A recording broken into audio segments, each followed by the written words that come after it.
Uh, Good morning. Welcome to now seminar 6 in our series, Grappling with Complexity.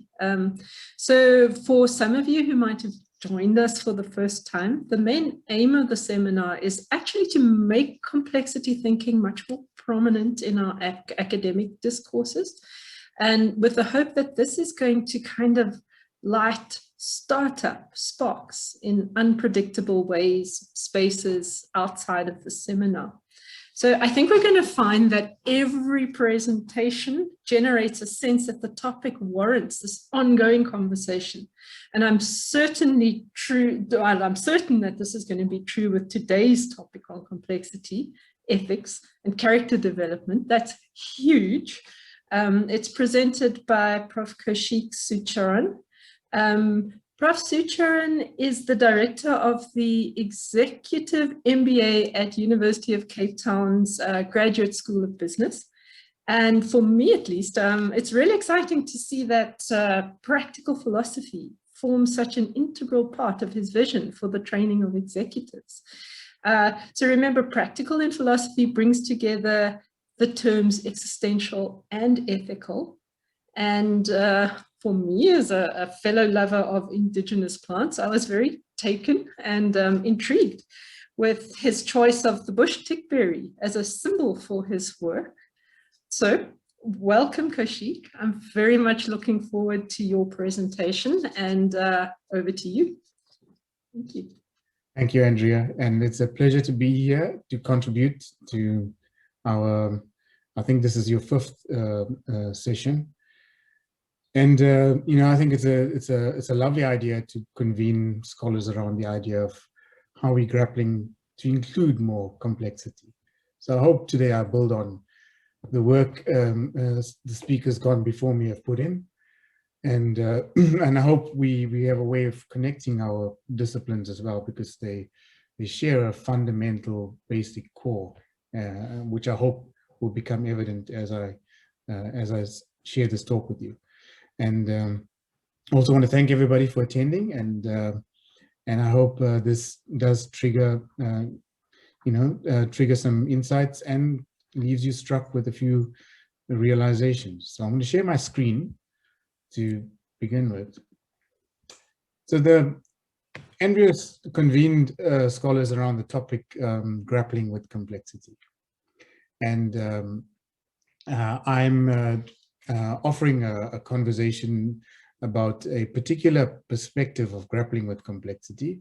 And it's the title itself is borrowed from a question that Aristotle was intrigued with for many years. And I think the moral philosophers and people studying ethics have been intrigued with, and I think an answer to this particular question does provide a way of understanding what produces competence to grapple with complexity.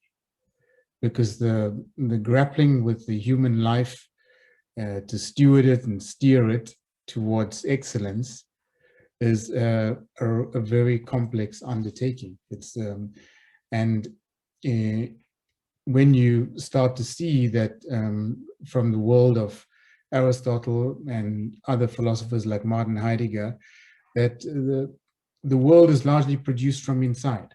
So the extent to which one can grapple with mastery, with complexity on the inside, makes all the difference to grappling with complexity in the outside world. So I want to offer this as a way of saying that we can have many great ideas about complexity, but if the person or individual trying to design action or make sense of a world has no grasp of the own interest, psychic, social complexity and how to manage that, then it's not going to make much difference, no matter what theory we pass on and make available to them. So this is inspired by Aristotle in many ways. And for Aristotle, a human life has no pre-established form, except the image or the narrative we project onto it. That might sound a little bit alarmist, but you know, he was not the only person who thought that way. Many of the existentialists who followed him, like Heidegger and Nietzsche and others, felt the same way. But what is interesting is that despite there being kind of no certain grand plan for human life, there, according to all of them, there is a teleological or a phenomenological structure to a human life. And if this teleological, phenomenological structure is grasped, then this does provide some way of stewarding a life towards excellence or towards character development. And, you know, and that's in the direction of searching for meaning and purpose.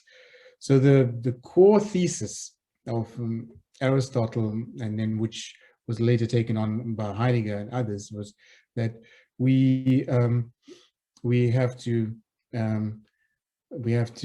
produce an understanding at the ontological level of being in the world, and thereafter any subsequent knowledge will then be more effective in bringing about the ends of purposefulness and meaning.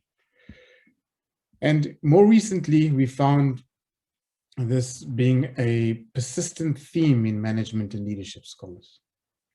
So in a very evocative way, the renowned management scholar John Schotter reminded us that when he said, "We are searching for a new way of understanding our relationships to our surroundings while still being able to move around within them."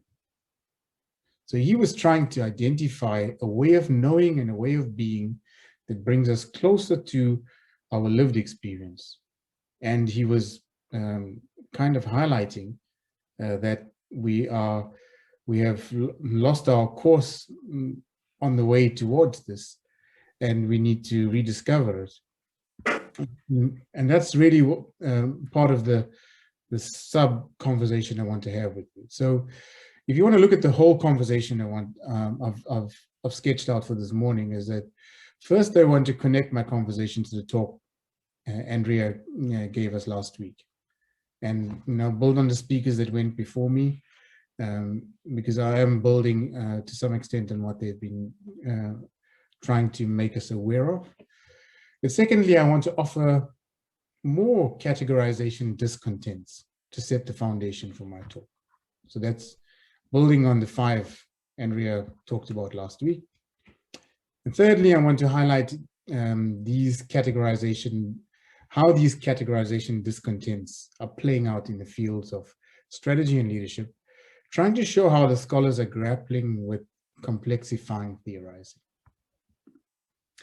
And fourthly, I want to make this quite practical. I want to use the categories of self and thinking to elaborate the constraining impacts and the restrictions we are finding with the heritage of categories we are working with in present day, and how how that's a fundamentally important part of our evolution or transformation, if you want to think about it in those terms, to bring us into a better relationship with our lived experience. And lastly, I will end with this foundation. I want to then answer the question directly, which was borrowed from a colleague, Woods, who in his provocation of, well, what is leadership as practice scholarship focused on? And so that's really the pathway. So connecting with Andrea's, and you see, I've got and my eyesight's deteriorated. I keep spelling this wrong and thinking it's right, Andrea, so I apologize. I got that all together wrong again. So connecting and elaborating on Andrea's disclosure of categorization discontents. So I use the word disclosure to highlight that this is a new way of probably consolidating what's wrong in the heritage of concepts that we've had, and how this is constraining a more masterful experience of lived complexity. So Andrea talked to us last week about, we have, when we seek categorization when faced with complexity, and I'll add to that saying it's unfortunately so. because what tends to happen in complexity is we start to reach for the what we commonly call the least worst categorical choices or abstractions, and latch onto those and try to make a decision around those, or try to use those to navigate our way through the complexity.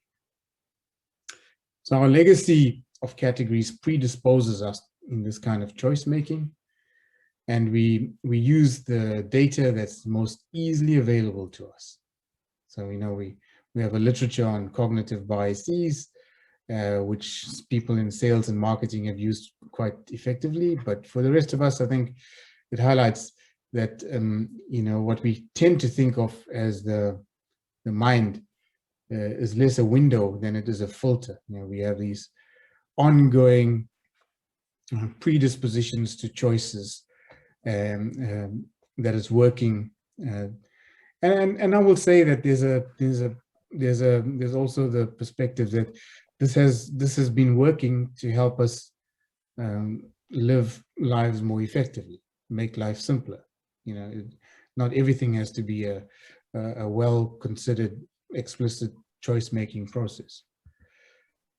So the third thing is that Andrea spoke about the impossibility of completeness and accuracy in human systems, and I think there's that's something that's underappreciated. That human systems are continually emerging, so the finalization or endpoints or accurate start points is more something that holds us back than it helps enable coherent action. So I want to highlight the following categorization discontents to situate my conversation. Firstly, I would say that we seem to prioritize entitative knowledge, so knowledge about entities. We study organizations, we study people, and we study them as if they were entities, or as if organizations were entities.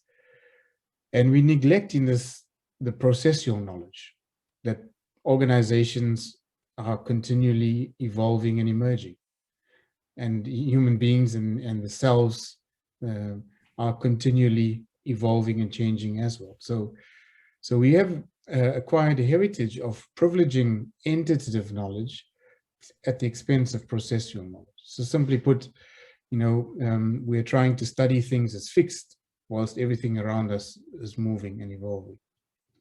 Could we study them in the ways in which we are naturally encountering them, is the question we ought to be asking, I think.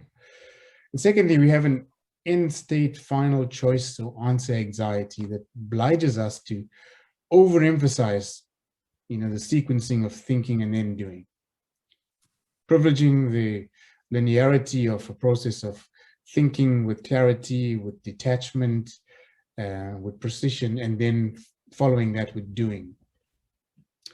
And most of our education is privileged that, and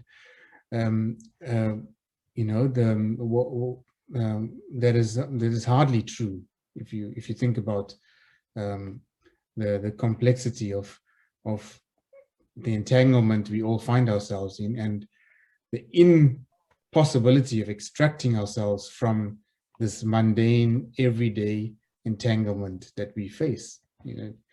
And I think with this kind of categorization discontent, we are forever fighting this flux rather than flowing and working with it as a medium. Thirdly, I think we value deciding quickly as a demonstration of first-rate intelligence, and we value this expedience but we should be celebrating and valuing indecision as well, because indecision doesn't necessarily mean that nothing's happening, but some of the students on the executive program with us will know we ask them to resist choice making, not to see that as their first call of duty, especially when the options on the table are hardly the best choices. So fourthly, we probably as a consequence of the categorization discontent, we seem unable to flourish, we seem stuck. We seem to know what is good, yet we are unable to pursue this with zest and impact. So, we know we live well beyond the planetary requirements we have. We're close to 7 planetary needs, yet we have 1. We know with quite a lot of certainty that the levels of inequality in our society are just unsustainable, but we're struggling to make a difference there. We know that the education systems are not producing a resilience, but we still seem unable to lever that. So there's something in the categorization discontents that's preventing what is described in some of our earliest cultures took quite didn't spend much time feeling the stuckness. So a narrative from Disclosing New Worlds, which talks about a cultural perspective of entrepreneurship and solidarity. They say that human beings once had the ability to bend to their will the thing or themselves that they were working with, kind of identifying that disclosing new worlds and possibility was quite a routine thing for them to do. And fifthly, could we add to the category of thinking? How about finding orientation with ourselves and our surroundings, or the experience of being as thought? So, with these 5 further categorization discontents, I'm highlighting the things that have to be evolved for us to experience and work with complexity with more skill. And let's take this practically now and understand what's going on in the field of strategy and leadership scholarship, which is where most of my work is situated, and most of the work on the executive program that I convene. So both fields, strategy and leadership, have adopted an as practice title by particular subgroups. So we have this field of study, which has been going on for quite a number of decades, produce subgroups of scholars who say, well, we are focusing ontologically differently to our heritage. We want to, and they've, first we had this in strategy, then we had this in leadership scholarship. What both of these groups of scholars are highlighting is that they're signaling the value placed on striving for integration of both entitative and processual knowledge. Forms of knowledge that is studying things in the making, also studying them from within. So it's very different scholarly tradition, you see. So in a scholarly tradition, we always thought that scholars stood afar and detached from things. But what they're finding if you want to study complexity and if you want to work with complexity, the experience of this complexity is a fundamentally important perspective to bring into theorizing. So, Harry Sukas and borrowing from John Schotter talks about, well, can we study strategy from within the phenomenon? Can we study leadership from within the phenomenon? So that's not to the exclusion that we can produce entitative knowledge about what leadership or strategy is.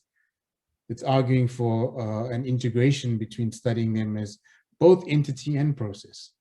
And so this is a movement towards understanding strategy and leadership as emerging outcomes of interlocking practices.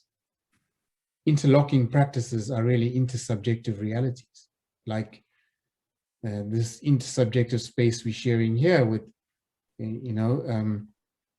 things that are in the making by our interaction, and also our interaction with ourselves. So this is, you know, if you want to study a phenomenon, yeah, it's best trying to study it by understanding this interaction. This shift is a move from the study of independent entities to the interdependence of entities. It's very Ubuntu-like. You know, most South Africans will know we've understood for the longest time that we are because of others, or I am because you are. And we've never been able to study this as a phenomenon unfolding in this, but both these disciplines are starting to focus on this, you know, trying to shift the explanatory emphasis and place it on the ongoing patterns of relationships, the relational fusions and the mixtures. Now, there's an appreciation that whilst we have established roles of leaders and followers, and that the changes in directionality or the shifts in the social trajectory is a more complex outcome. It is more around the co-evolution of the people sharing this interactive space. So this is you know, this group of scholars are trying to complexify their theorizing so they can adequately produce theories that better resemble the flux and the flow and the forever emerging realities we find ourselves in organizations. And, you know, just to draw emphasis and relate this back to South African context, many of my colleagues here would know that for South Africa's entire history, we've been searching for the super policy to produce this economic transition. Sadly, that's just exemplifying the problem with that idea, that we have to produce the policy first before we can find our way and orientation with this in practice. I'm afraid we have to find our way and orientation in practice, guided by some directionality, but we cannot produce with completeness any policy direction in something we haven't seen before. So you know, we have this in all of our public administration, we sit with this anxiety of needing to do all the thinking up front and then do all the doing next, which is paralyzing, but it's also setting us up in a system that's looking at the wrong things thereafter. So to consolidate what I've just said, you know, there's an emphasis that we need a new ontology to study these phenomena, complexity in particular. We need a new ontology about what it is to be a human being in the world and what it is to be a human being in the world with others. So we, as a discipline in the management and leadership scholarship, we've made that transition.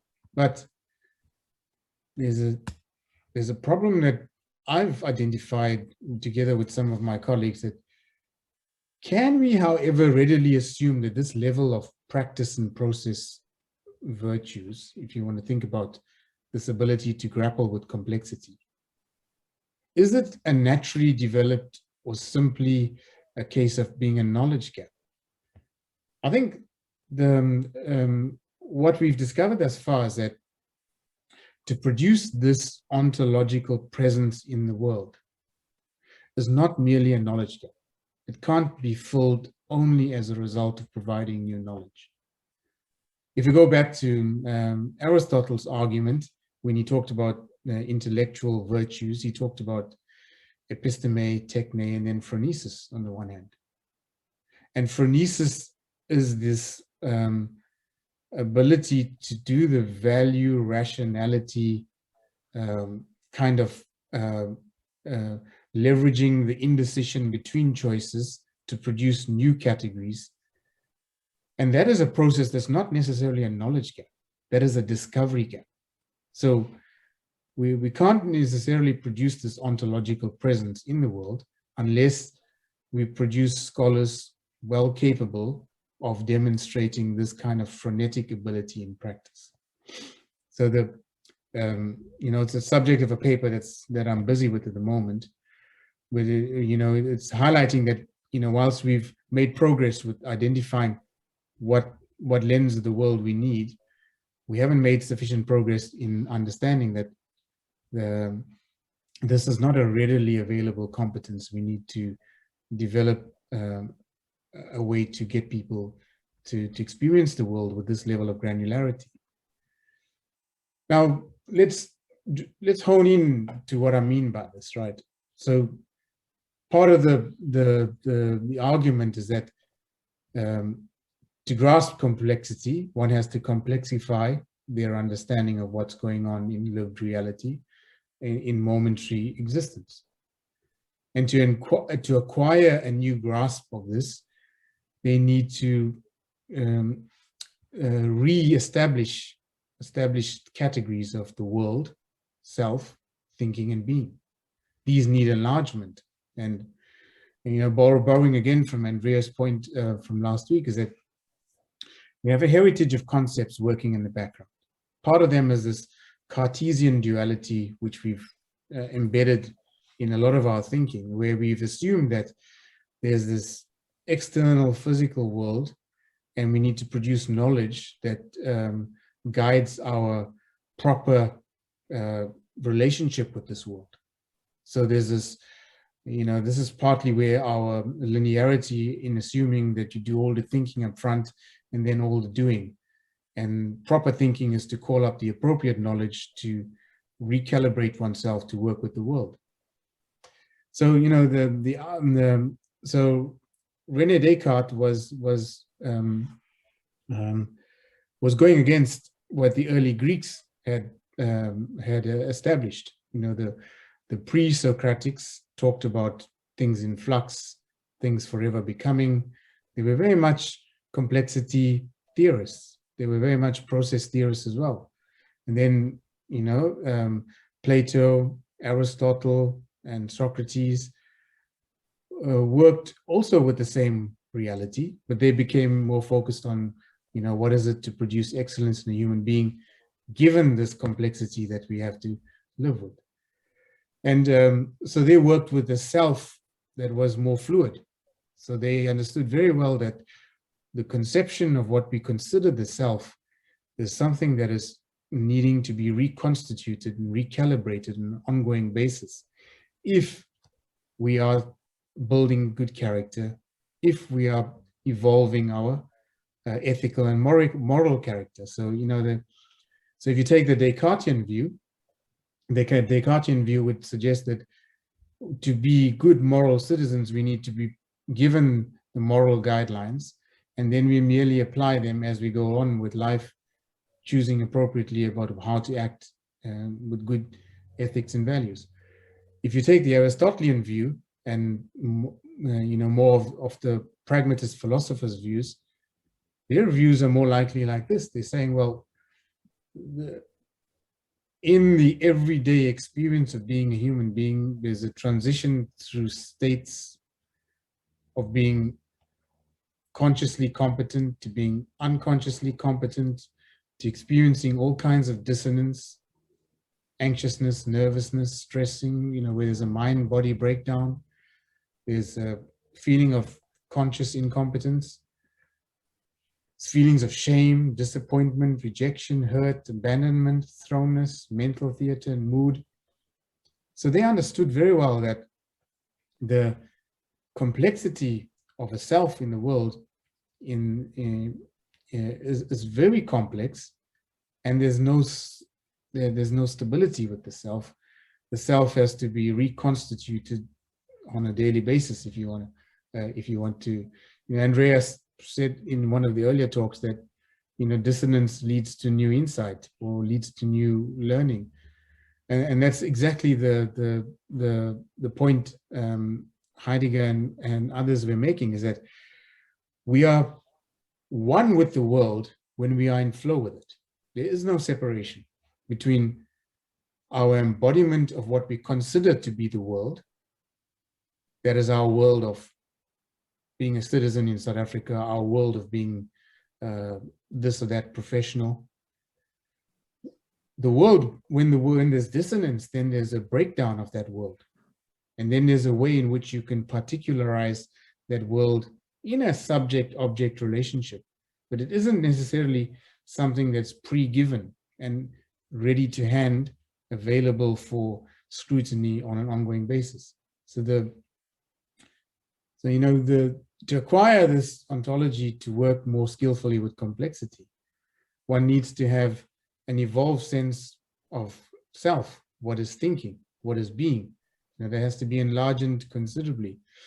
And that's what it means to acquire a new ontology. So,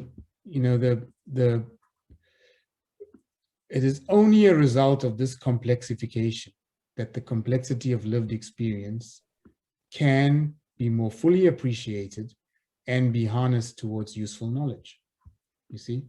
So I'm using the word useful here in the sense of it being pragmatically useful for whatever means we decide. Now, if you take a view of what I've said, building on this from the moral philosophers, the ethics philosophers, the first ideas from Descartes and others was about self-control.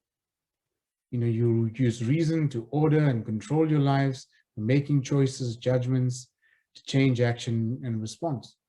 So there was a view that the self was quite a stable thing, and proper cognition was to call up the appropriate knowledge and then engage reality with it. And as the practice scholars, Pierre Bourdieu and the existentialists, got more of a way of expressing this complexity, they understood that human beings have to develop this ability to self-explore and self-express and understand for themselves how goodness emerges, or how excellence is pursued, or how to be authentic, how to be themselves. And they understood very well that there's a new kind of knowledge that gets produced in this. And this new kind of knowledge that gets produced in this process, drawing on what Aristotle called phronesis, and other scholars are calling praxis and other words to describe this in the moment understanding about what and how to pursue excellence. That kind of knowledge production is fundamentally important in our understanding of how to grapple with complexity. It is the understanding of us understanding what it means to be excellent and how can this excellence be pursued. And there's this ongoing cyclical process of reestablishing what kind of human being one is and what is it we are aiming to achieve in a life. And this narrative unity was identified by Aristotle in the Eudemonian ethics as a way in which how people produce a life of a good life, he called it, and because one can look back at a life when you have this kind of framing to see with understanding how it is what I'm doing is arriving at what I consider to be good, publicly or privately. They use the word good in the early Greeks, and we more recently use the word values, but I think they are talking about the same thing where we, on an ongoing basis, needing to recalibrate what kind of human being we are, what is it we should aim at, and produce knowledge that brings about the discipline to pursue it. Now, this is a busy slide, but what I'm trying to convey here is that this skill of grasping and working with complexity is working within a medium of being in the world. So you know, there are three perspectives of seeing being in the world, and I have, you know, being in the world, one perspective of looking at being in the world. Being in the world, according to Martin Heidegger, was the search for authenticity, and forever recovering more authenticity from inauthenticity. Understanding that authenticity is never a fully arrived situation. He made these claims, understanding that there's this pool of average everydayness which causes us to get leveled down according to the prevailing culture and the prevailing norms, and there's this pull towards unconscious competence that you know, a society feels when there's no discourse pulling them forward. So there's you know, there's similar in one's life, if there's no thoughts about how does one pursue authenticity, or what does authenticity mean for them, the pull of average everydayness will be that much stronger, preventing any agency on pursuing authenticity. And then the last point that Heidegger proposed is that, you know, a person is an ongoing hermeneutical relational becoming. And this ongoing hermeneutical relational becoming is a consequence of the language, and is a consequence of the categories that one has embodied, or one has been socialized into. And these categories can hold one back and keep one stuck, or these categories can continually allow for new learning and the pursuit of new experiences. And so so if one takes Aristotle and situates Aristotle's ideas within the phenomenon of being in the world, I think we have a kind of ontological description of what it means to be coping with some level of skillful practical coping, to deal with the complexity of everyday reality. So there's a lot I've tried to cover, and it's my first time I'm trying to pull it all together, so it might be a bit. But what I've tried to do in this conversation is to connect the world lived experience, the search for it, and better theories about human complexity.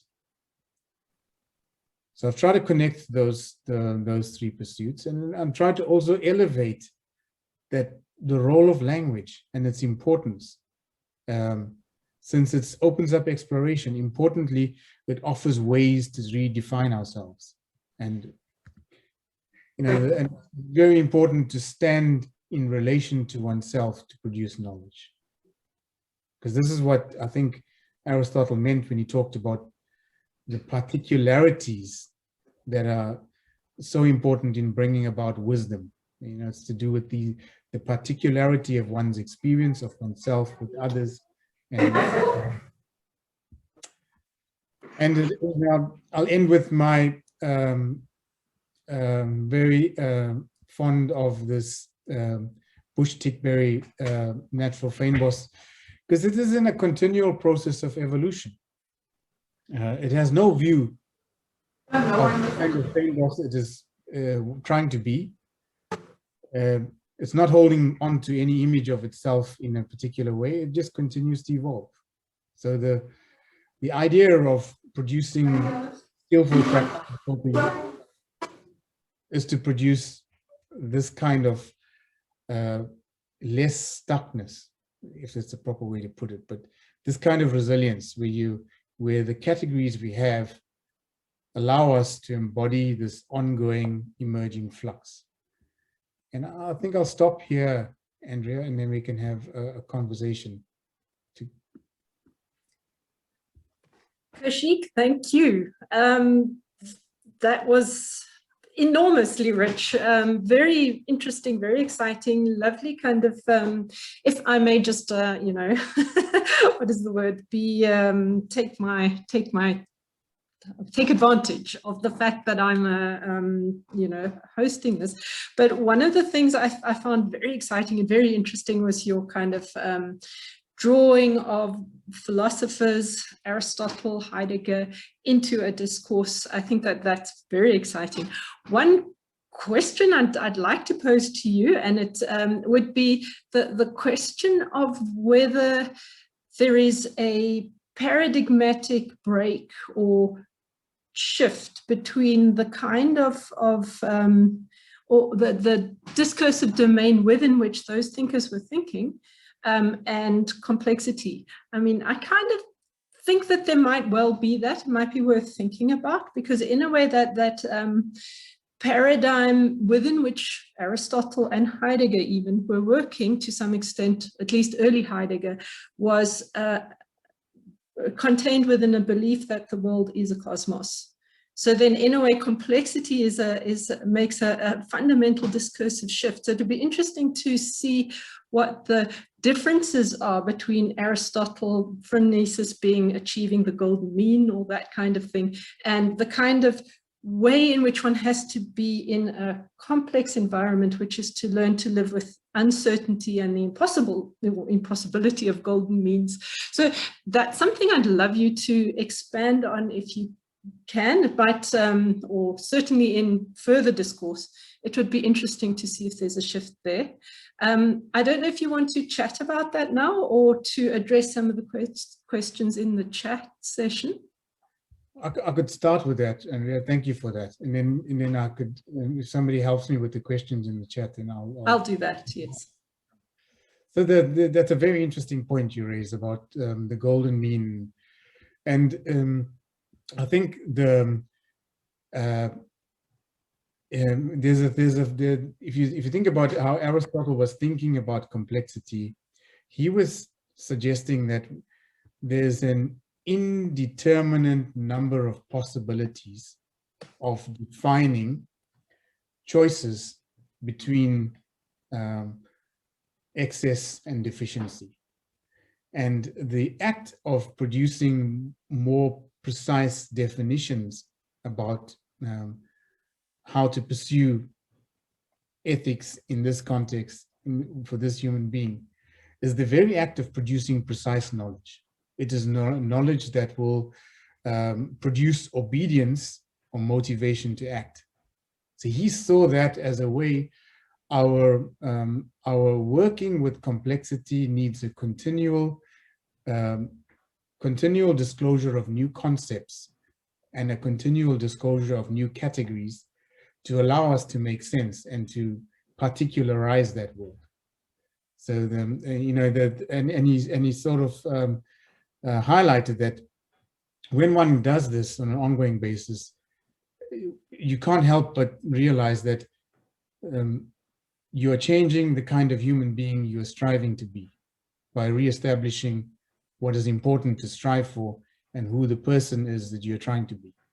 So striving for a narrative unity on an ongoing basis, or constancy is a word some of the scholars use, that was an incredibly important part of producing a unity in a relational, dialogical, hermeneutical becoming, which then produces some sort of coherence for action.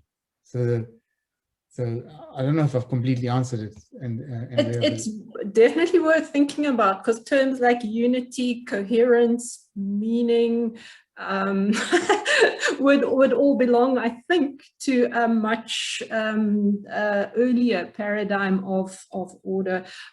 So yeah, certainly worth thinking of. I think maybe with complexity, one has to be a little bit careful about thinking that there might be coherence or unity or even meaning, or purpose.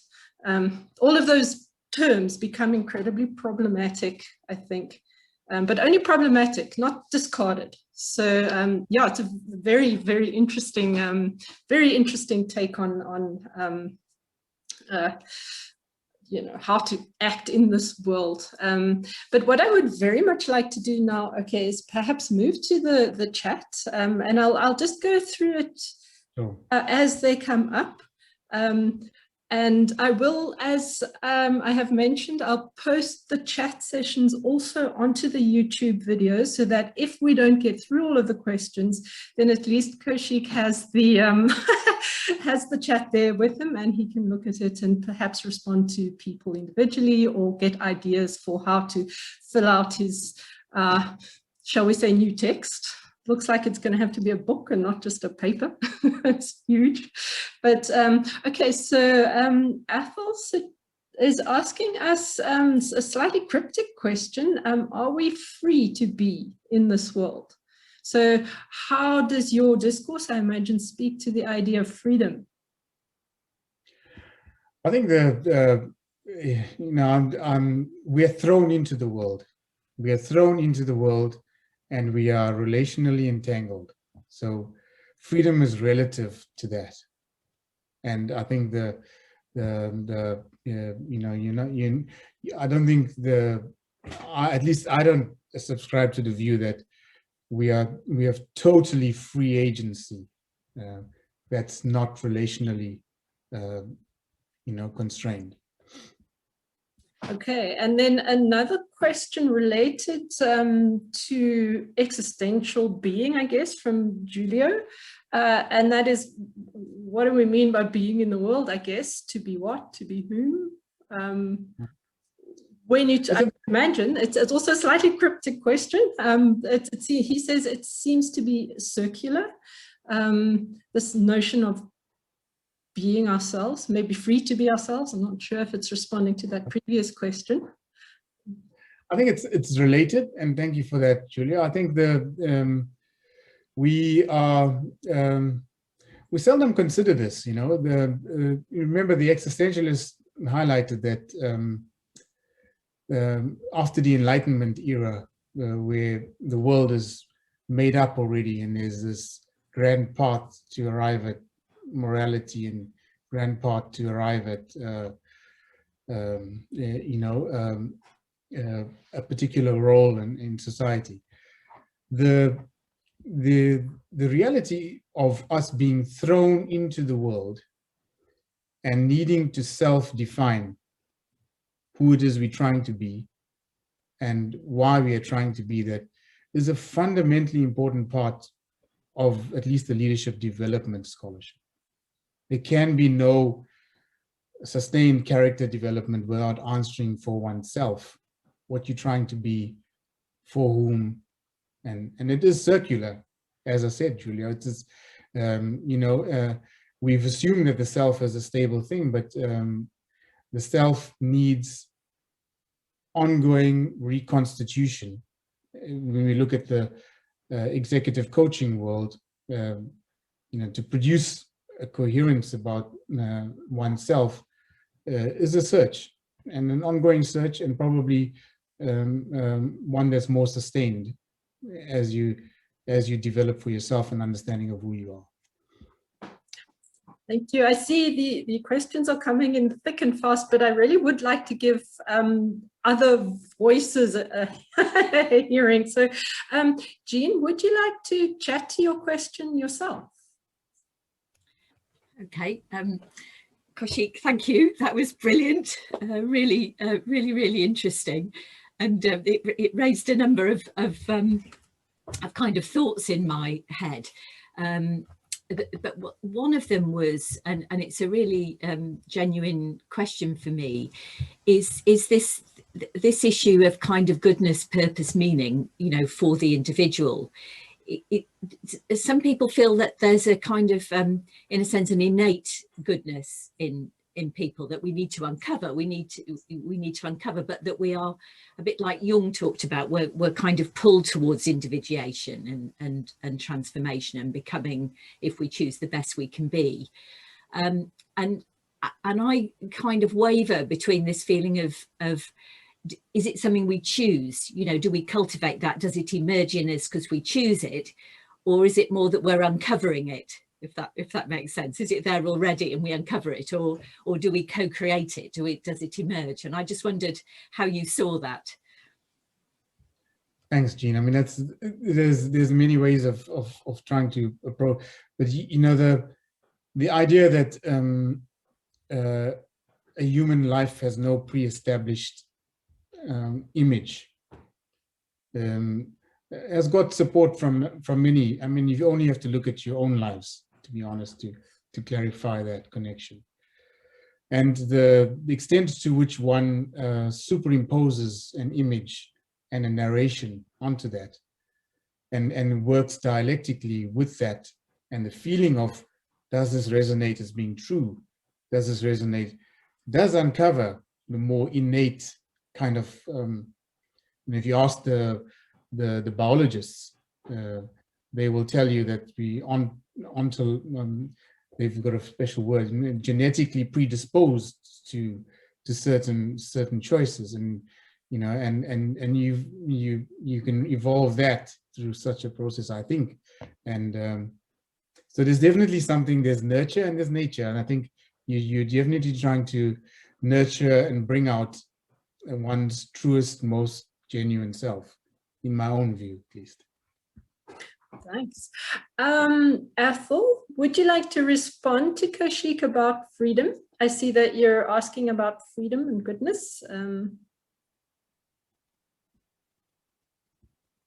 you there? Hi, Andrea. Yes. Yeah. Thanks, man. What is my question again? Are all freedoms good? Yeah. Are all freedoms good? Yeah. How do we establish the freedom, goodness? How can you call it, paradigm? In a world that is gone quite militaristic in its way and authoritarian in its way of dealing with human goodness. Mm-hmm. Yeah, that is a very complex question, but I'll give you my view, and I think there's a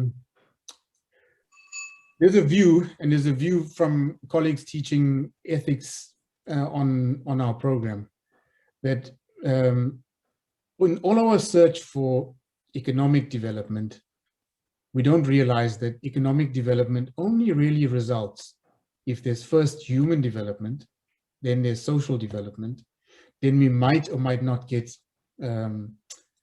economic development. But a fundamental part of that human development, social development process is the unlocking or helping people discover how to unfold from within themselves. So, I think therein, there's some level of what the limits are in terms of restricting freedoms. We should not stop people from unfolding from within themselves. But, there's also the other limit of the social context in which we brought up. You can unfold from within yourself, given this phenomenal reality, which we can now talk about as a phenomenon. There's some common communal values, given our context. Then there's like constraining social norms that you're obliged to at least engage thoughtfully. And so I think we've got to think about that rather than superimposing, this is racism, or this is, I think we have that, but I think the search for the categories too quickly without people unfolding from within themselves robs them from that important process of establishing for themselves what is that issue here. And therein the freedoms are, I know I'm not answering you directly, but I'm trying to give you the framework from which I'm thinking about freedoms.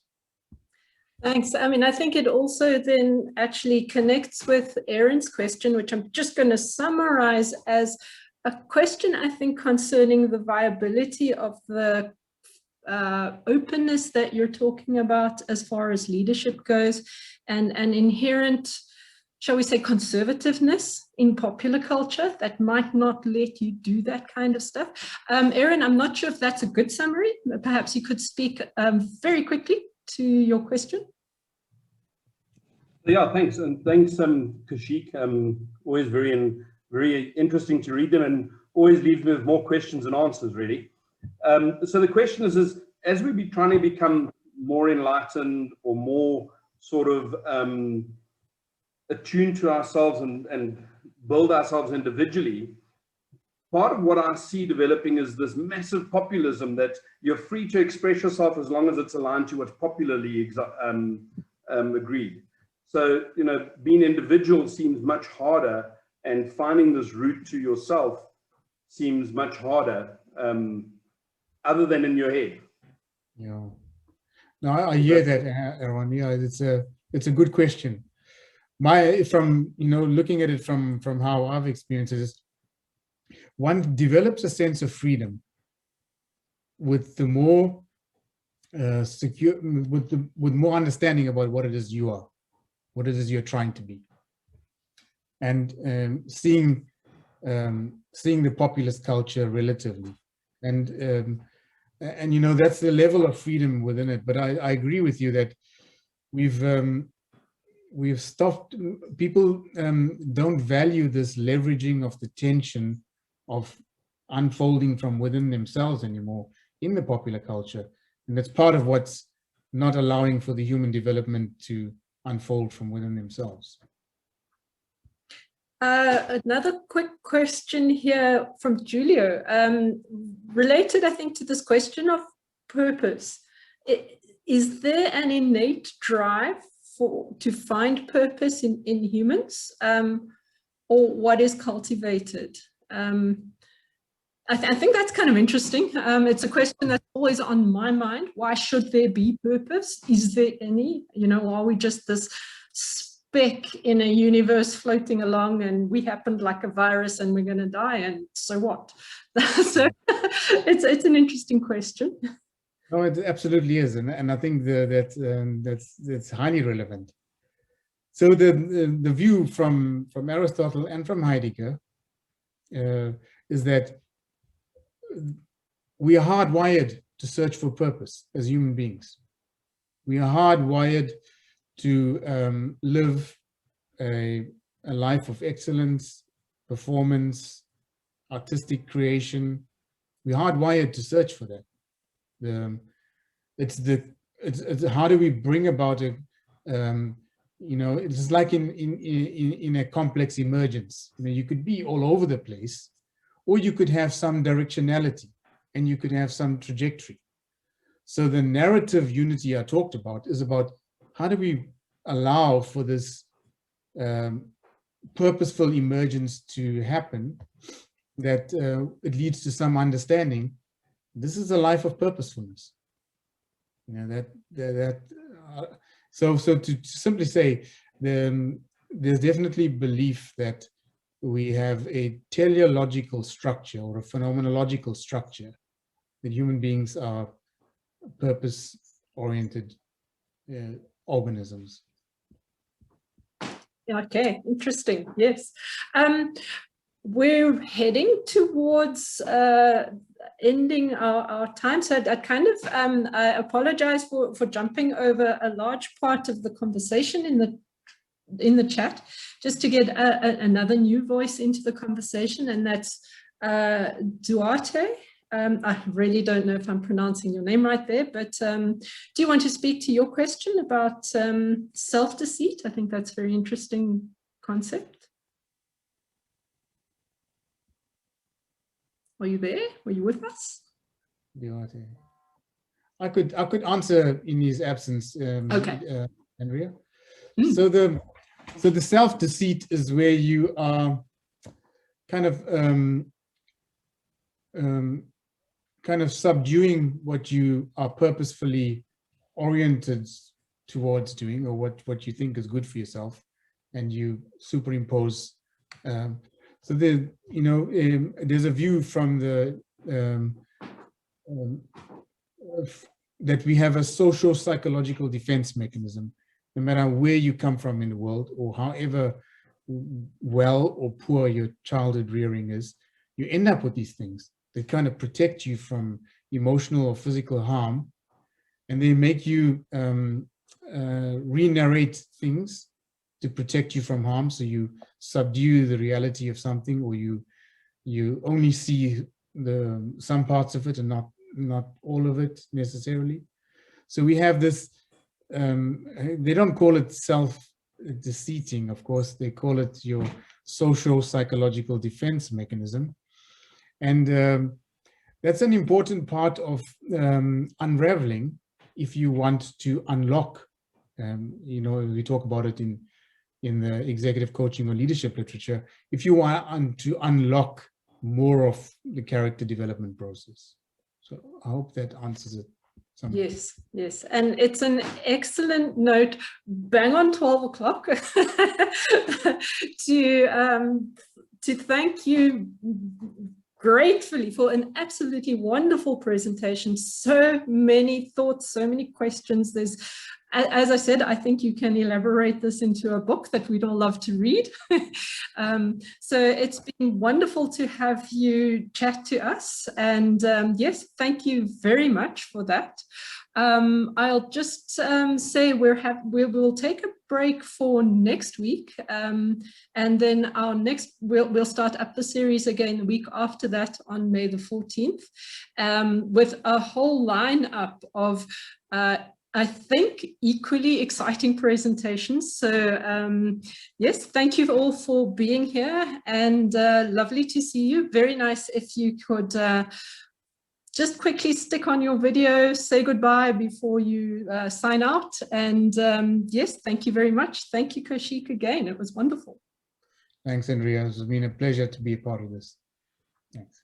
And hopefully we will extend this and see you again soon. I'm very much hoping that we will be able to create a seminar or a colloquium or something where we all get together in person. Wouldn't that be fabulous?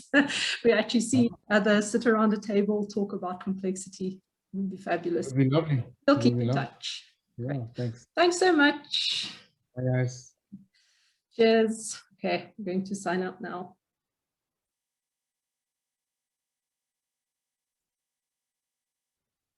Cheers all.